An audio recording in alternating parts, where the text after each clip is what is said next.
Bien, continuando con la segunda parte del capítulo 17. Es el segundo video. Si no viste el primero, les invito a que lo vean para que puedan entender mejor esta segunda parte. Bien, comencemos.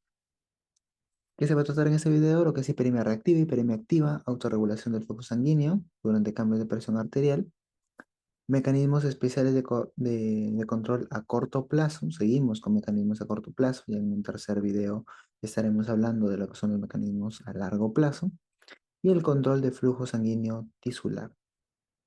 Función del óxido nítrico y la endotelina, que son sustancias vasodilatadoras, vasoconstrictoras, ¿no? En este caso, la endotelina es vasoconstrictora y el óxido nítrico, perdón, el vasodilatador.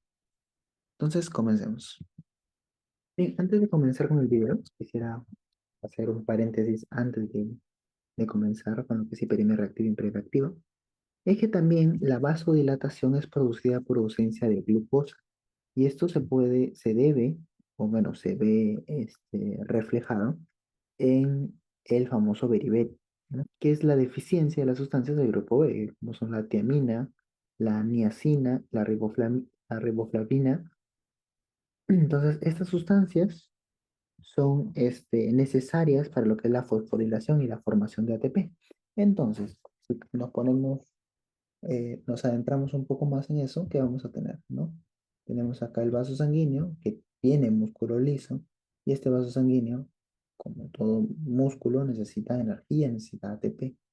Este ATP sirve para contraer, contracción, o sea, vasoconstricción. ¿Qué pasa si hay una deficiencia, como el beriberi hay deficiencia de lo que es la tiamina, la niacina? Entonces, ¿qué va a pasar? Que no va a haber ATP. Si no, no va a haber fosforilación de ATP. ¿Y qué pasa cuando no hay fosforilación de ATP? Tampoco hay contracción. Entonces, ¿qué va a producir? Una vasodilatación. Entonces, por eso es que la deficiencia de glucosa, como en esta patología, produce vasodilatación. Bueno, eso era lo que no mencioné en el video anterior, pero bueno, ya lo acabo de mencionar ahorita. Ahora sí, comenzamos con lo que es hiperemia reactiva, hiperemia activa. Bien, para resumir, ¿qué es hiperemia reactiva? La hiperemia reactiva no viene a ser más que el aumento de flujo, un aumento de flujo brusco después de una oclusión y una liberación de la arteria. ¿Qué va a pasar? Tenemos acá una arteria, un vaso sanguíneo X, y por X motivos viene un trombo, por ejemplo, ¿no? Y tapa el flujo sanguíneo. ¿Qué va a pasar? Que la sangre que viene así no va a poder pasar. Pero no solamente no va a poder pasar, sino que se sigue acumulando acá. Sigue, se acumula, se acumula, se acumula, se acumula. Y al final tenemos esto. Ahí, me salió mal. Tenemos esto, ¿no? Aquí está el trombo. Y acá tenemos la sangre que se está acumulando. Se ha acumulado la sangre por ese trombo que hay ahí. Entonces, esa es la oclusión de la arteria. Cuando hay una oclusión de la arteria, no hay flujo. Obviamente, no hay flujo. Por eso es que el flujo cae a cero, ¿no? Vemos que cae a cero el flujo. Va pasando el tiempo, porque este es tiempo en minutos, ¿ya? En minutos.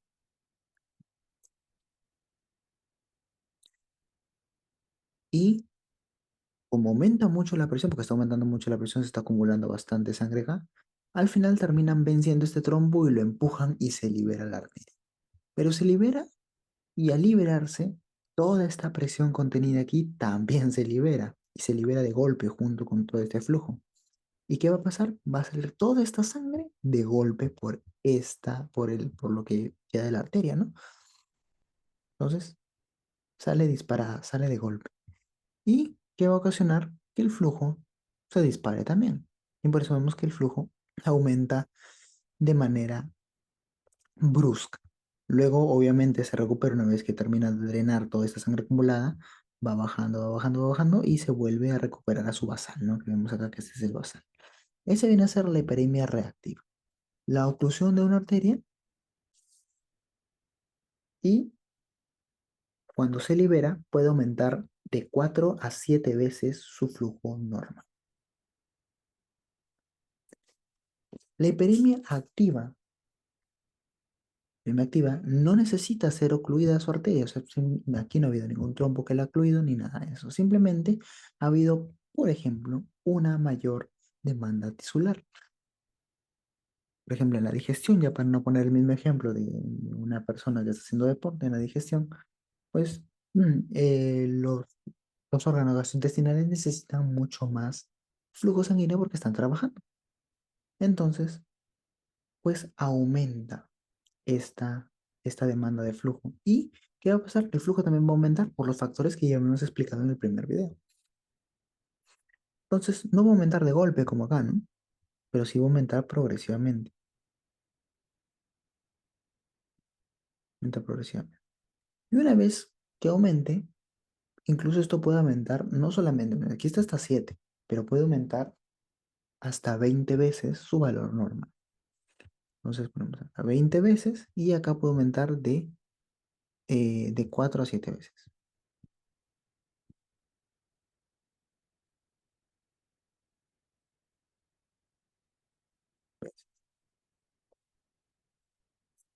Entonces tenemos acá, en este caso han puesto estimulación de músculo.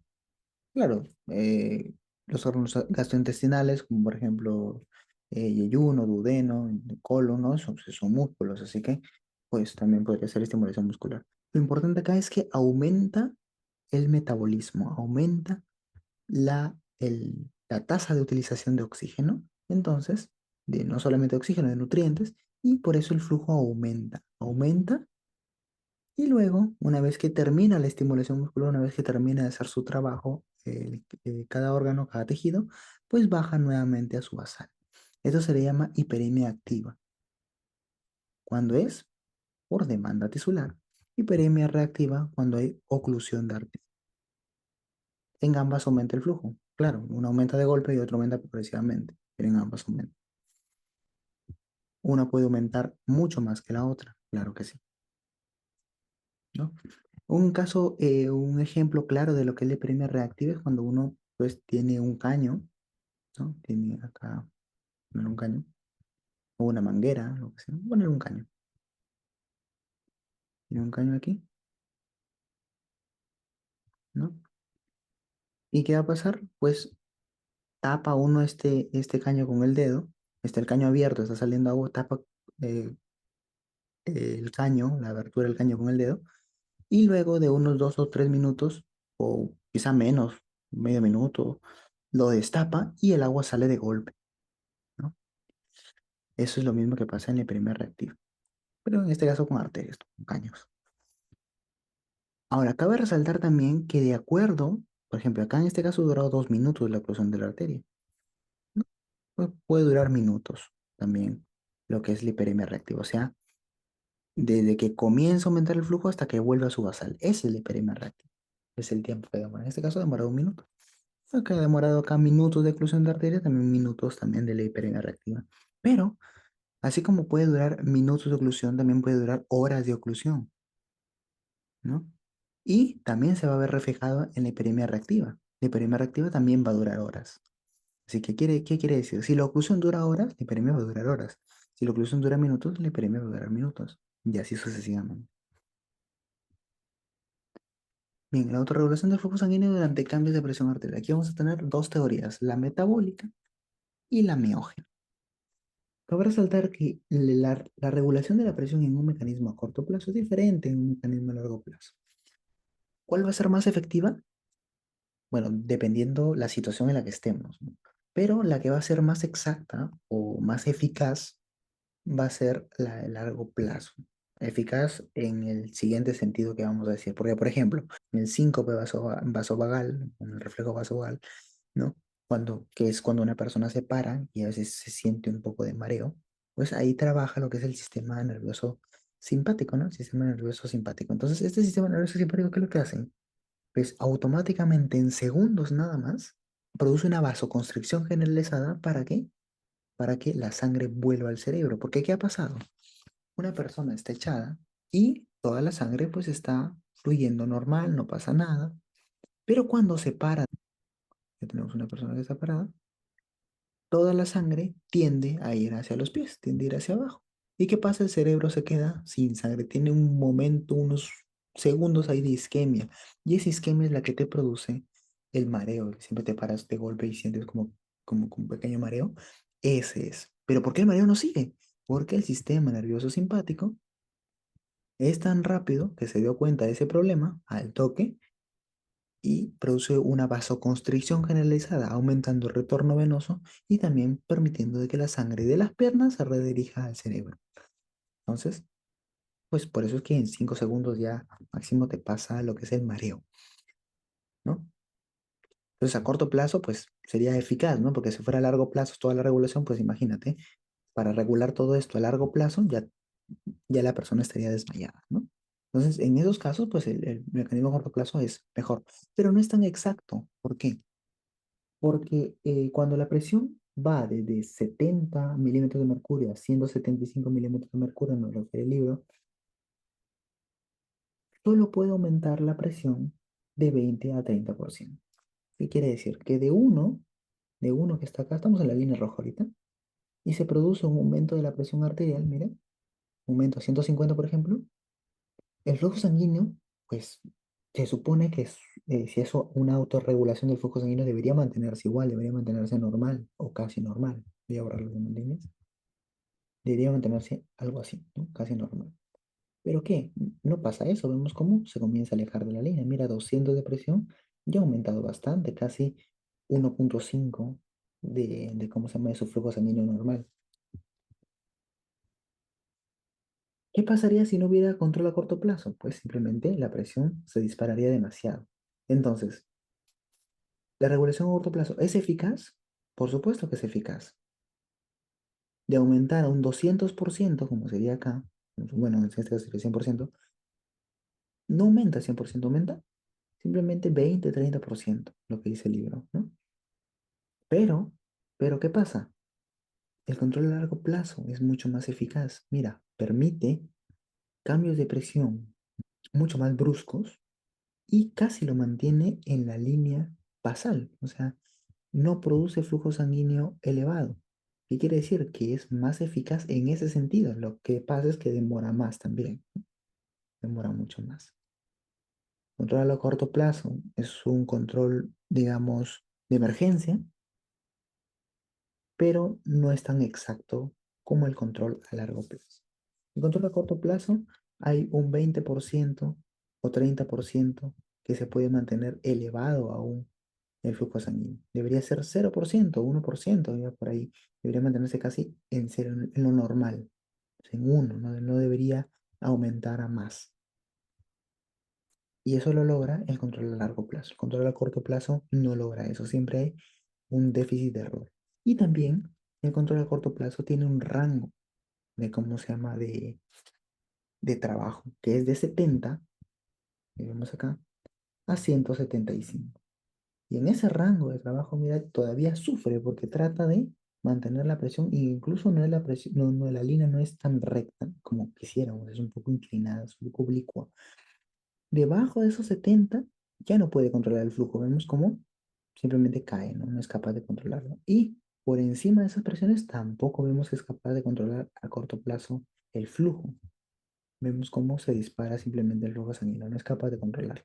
Entre 70 y 175 funciona el control de flujo a corto plazo.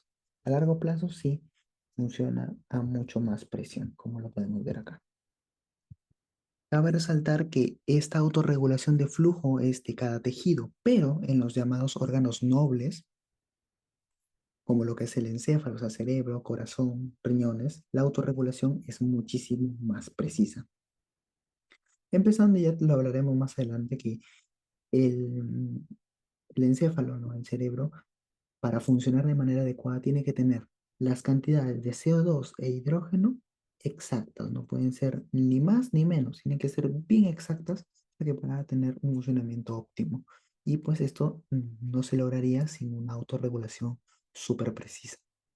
Otra cosa que hay que acotar aquí Y haciendo un paréntesis, eso que se le llama órganos nobles, aquellos órganos que son fácil de infartarse. Bueno, se llama órganos nobles aquellos que son, que no resisten mucho tiempo de isquemia.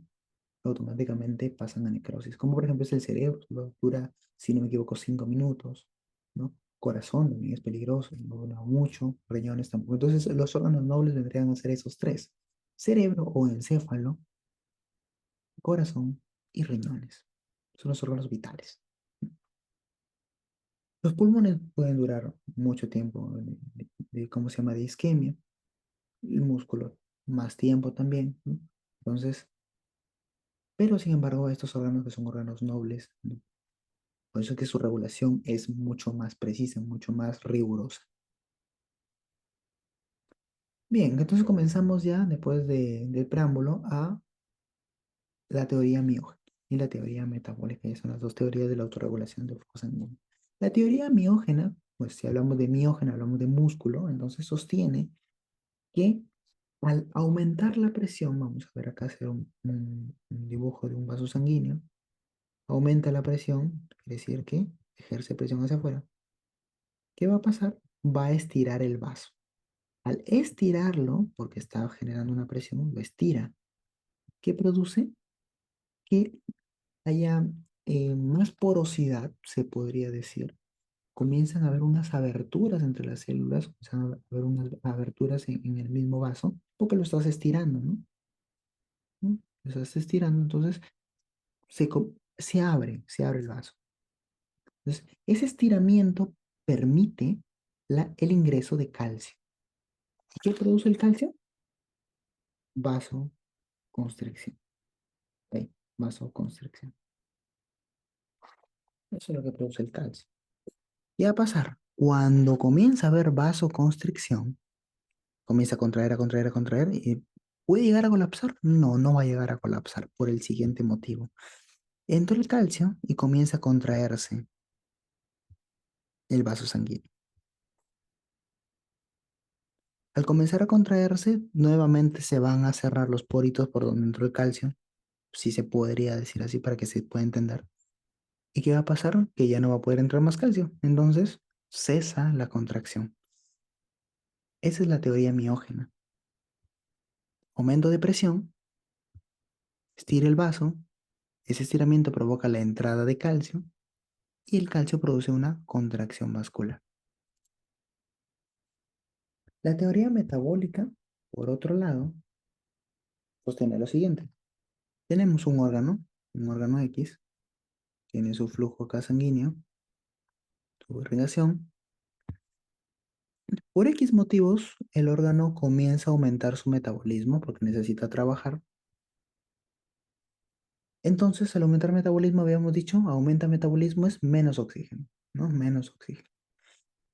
Esta menor cantidad de oxígeno, menor cantidad de nutrientes, va a producir una vasodilatación, pero ¿a consecuencia de qué? Libera adenosina. Lo habíamos visto en el video anterior. Libera adenosina. No sé por qué lo estoy haciendo acá, me había olvidado que lo había puesto cuadrado acá. Entonces, ya. Falta de oxígeno tisular para aumento de metabolismo, liberación de la adenosina. Libera adenosina, falta de oxígeno, y esta adenosina es un vasodilatado, por lo tanto produce vasodilatación. Entonces, ahí, es al revés. Vasodilatación. Al producir vasodilatación, ¿qué va a producir? Que ingrese mucho flujo sanguíneo, mucho más flujo sanguíneo. Se entraba un poquito, ahora entra mucho flujo sanguíneo. Y a más velocidad. ¿Por qué? Recordemos el capítulo 14 que decía de que cuanto mayor el diámetro del vaso, va a haber más velocidad de flujo, ¿no? Porque hay menos resistencia, ¿no? El flujo, ley de Ohm, ¿no? Que es diferencia de presiones sobre resistencia. En este caso hay menos resistencia, más flujo, pues, ¿no? ¿Por qué? Porque hay más diámetro del vaso por la dilatación, vasodilatación. Entonces, ingresa mucho más flujo. Al ingresar más flujo, esta adenosina, vamos a poner estos puntitos que son la adenosina, que estaban provocando la vasodilatación, van a ser lavadas por este flujo sanguíneo que viene con mucha fuerza. Viene y lava todo lo que es la adenosina y se queda sin vasodilatadores, porque esos eran los vasodilatadores. Entonces, ya no hay vasodilatadores. ¿Qué va a pasar? Vasoconstricción. Nuevamente vuelve a su tamaño original, el vaso. Y si vuelve a faltar el oxígeno, vuelve a producirse el mismo mecanismo, ¿no? ¿Y esto dónde pasa? En las metarteriolas y en las arteriolas. Entonces, siempre están en constante vasoconstricción y vasodilatación, como lo vimos anteriormente, al lo que se le llama vasomotilidad. Entonces, esa es característica propia de lo que son las metarteriolas, ¿no? Que produzcan un flujo pulsátil en la irrigación de los tejidos. Y ahora sí, mecanismos especiales del control a corto plazo del flujo sanguíneo en tejidos específicos. Bueno, aquí tenemos dos órganos nobles y un órgano que no es noble, que tiene otra función que ya la vamos a ver ahorita, función de refrigeración, que es la piel. Aquí tenemos los riñones. En los riñones, cerca de las arteriolas aferentes y eferentes, ¿no? Cerca del aparato yuxtaglomerular de la nefrona, vamos a encontrar lo que es la mácula densa. Ahora, cuando se filtra demasiado líquido, esta mácula densa va a provocar la contracción de las arteriolas. ¿Por qué? Porque si no aumenta demasiado la presión. Vamos a dibujar una nefrona. Bueno, aún no ingresamos a capítulo de renal, pero más o menos así es una nefrona. Una nefrona llega a su glomérulo y sale su... Esta es la arteriola aferente y esta es la arteriola eferente. ¿Qué pasa si llega demasiado flujo, demasiada sangre al glomérulo? Va a aumentar, de por sí la presión del glomérulo ya es alta, ¿no? Es de 60 milímetros de mercurio.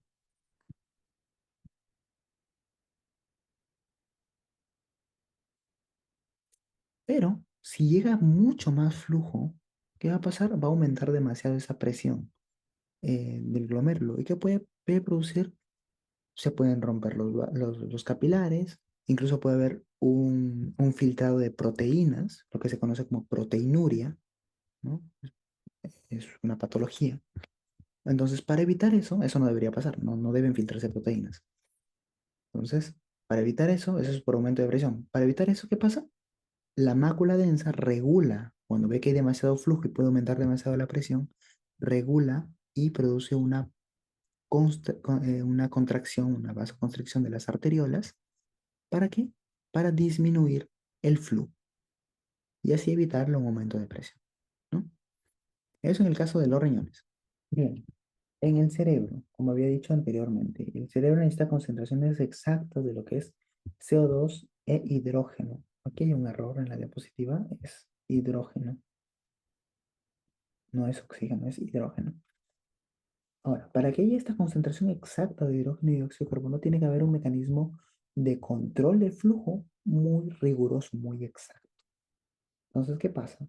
Cuando, por ejemplo, se está quedando sin oxígeno en el cerebro, no le llega mucho oxígeno al cerebro, mucho flujo al cerebro, ¿qué va a pasar? Aumentan estos dos, ¿no? Aumenta el hidrógeno, aumenta el CO2. Y automáticamente se produce una vasodilatación. ¿Para qué?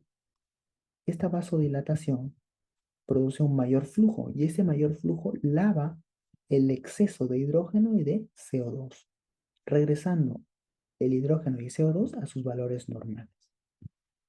Entonces ya tenemos ahí control del cerebro. Y la piel, más que un control, vendría a ser una función de refrigeración del cuerpo. ¿Cómo funciona esta refrigeración? Como un aire acondicionado, literalmente.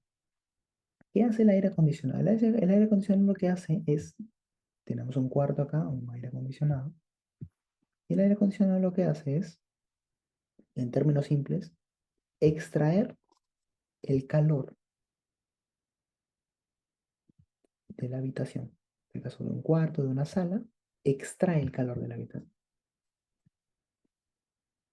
E inyecta aire frío.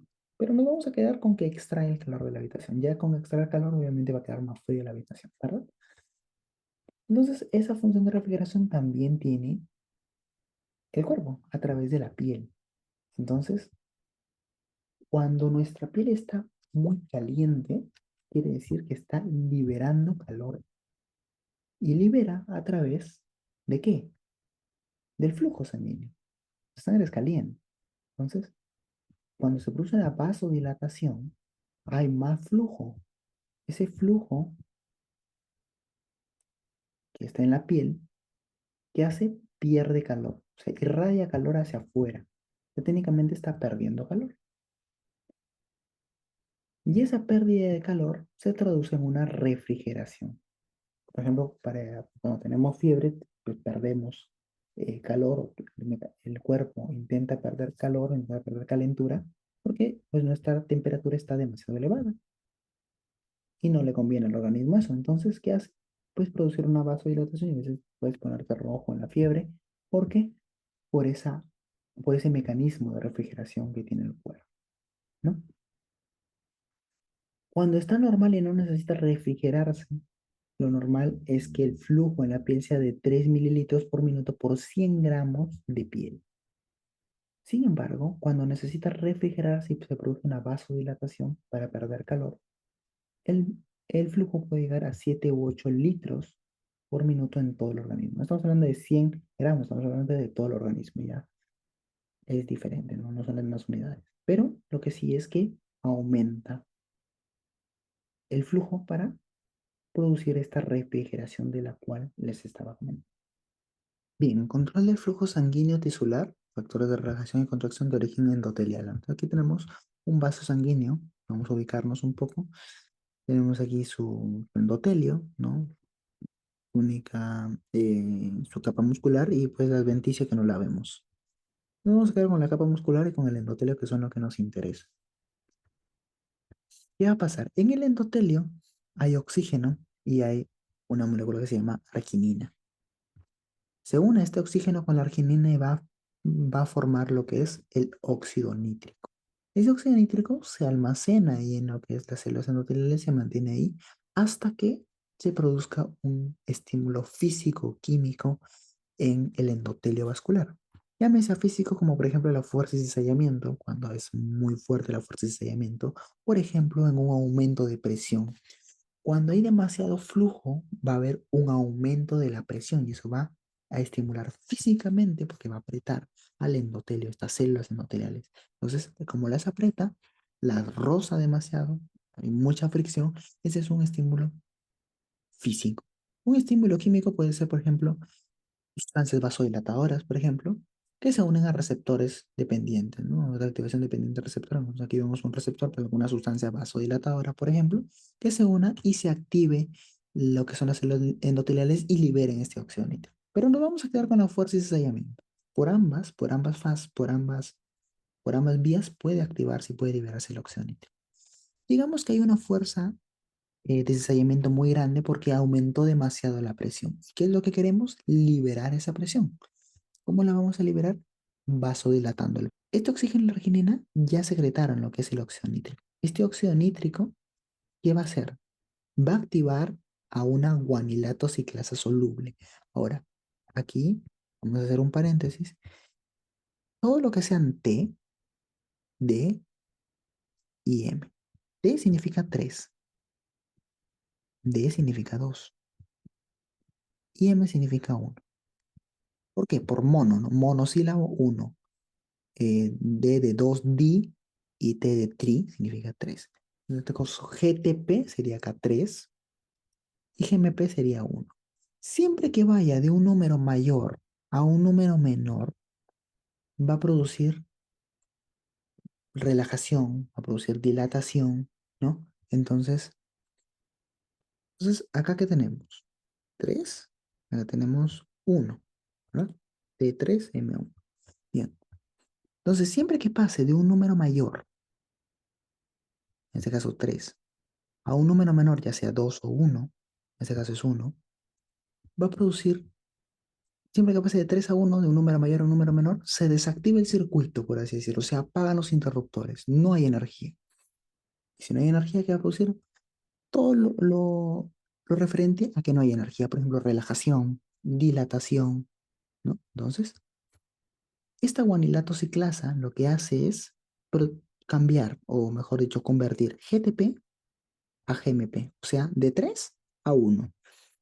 ¿Y qué va a pasar? Va a producir relajación, que es lo que queríamos, ¿no? Como había una fuerza de estallamiento muy grande por aumento de presión, necesitamos liberar esa presión y la forma más efectiva de liberar presión es dilatando el vaso. Entonces, relajación de las células de músculo liso producen dilatación y relajación endotelial. Este del 3, el 1, el 3 y el 2, entre el GTP, GMP, no solamente sirve para el G, también sirve para el ATP, por ejemplo. De ATP a ADP, ¿qué significa? Menor energía, ¿no? Que va a cesar la contracción, por ejemplo, ¿no? Y si fuera de ATP ¿cómo se llama? A AMP, MP también lo mismo, ¿no? ¿Y qué pasa si fuera de ADP a ATP? Va a producir una contracción, ahí se activa el circuito, ¿no? Ahí sí hay energía. Cuando pase de 1 a 3 o de 1 a 2, siempre que sube el número va a producir energía. Cuando baja el número, va a producir lo contrario, todo lo contrario, cesa la energía. Entonces, que quede bien claro. T3, D2 y M es 1. Una forma más rápida de poder relacionar cuándo es que va a producirse relajación, cuándo es que va a producirse contracción, dependiendo de qué estadio o qué estadio pasa. En este caso está pasando de GTP a GMP. Entonces se produce relajación. Bien, otras sustancias que tenemos acá, como el sildenafilo y la endotelina. Bien, voy a saltarme esta partecita y voy a decir que la fosfodiesterasa también se escribe, perdón, fosfodiesterasa -5, también lo van a encontrar así en el libro. Bien, esta fosfodiesterasa lo que hace es degradar el GMP. Y GMP, lo que les había explicado anteriormente, GMP, ¿no? El GMP, ¿qué hacía el GMP? Producía relajación.